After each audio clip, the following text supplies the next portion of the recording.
Well, let's cross then live to Kryvyi Rih in the south of Ukraine to talk to our correspondent Catherine Norris Trent, who joins us from there. Catherine, I mean, it's extremely unusual, isn't it, to hear this kind of admission? Absolutely, and perhaps a sign of the very fierce pressure, very serious pressure that Russian military commanders are on.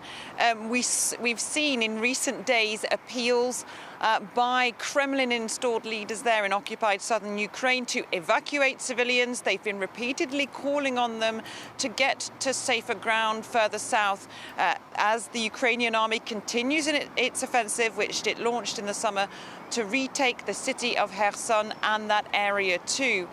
So there's been satellite imagery in the past 24 hours appearing to show the Russians creating a barge bridge, a temporary drip bridge across the Dnieper River there, which is across from the city of Kherson onto the other side of that major waterway.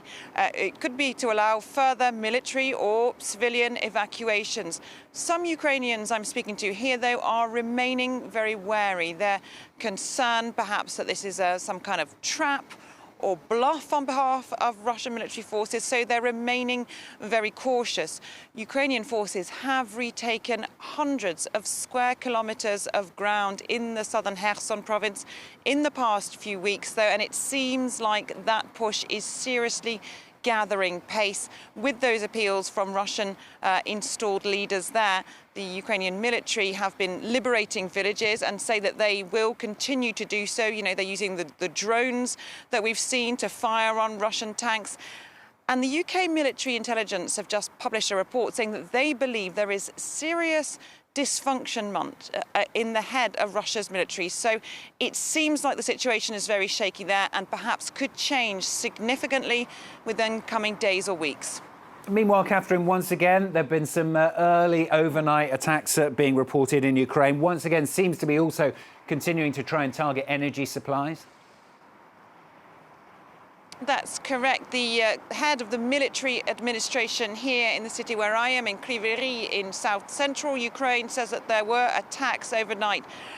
He said rocket attacks targeting energy infrastructure and a residential building. There have also been overnight attacks reported on the southern city of Zaporizhia and in Mykolaiv in the south as well. And these are again being reported, some of them on, quote, critical infrastructure. And this would fit in with the pattern we've seen over recent days and in recent weeks. The Ukrainian President Volodymyr Zelensky says that in the past week, Russia has destroyed some 30% of Ukraine's power plants, and Ukrainian authorities are really struggling to get those back online. They've been calling on Ukrainians for some weeks now to limit their electricity supply, to not use it basically in the evening hours, to allow to ease the pressure on the power grids and to make up stocks of batteries, get water, get supplies in wherever they can, because they say more shortages could be expected soon. Catherine, thanks very much. Catherine Norris Trent there joining us from the town of Kryvyi Rih in the south of Ukraine.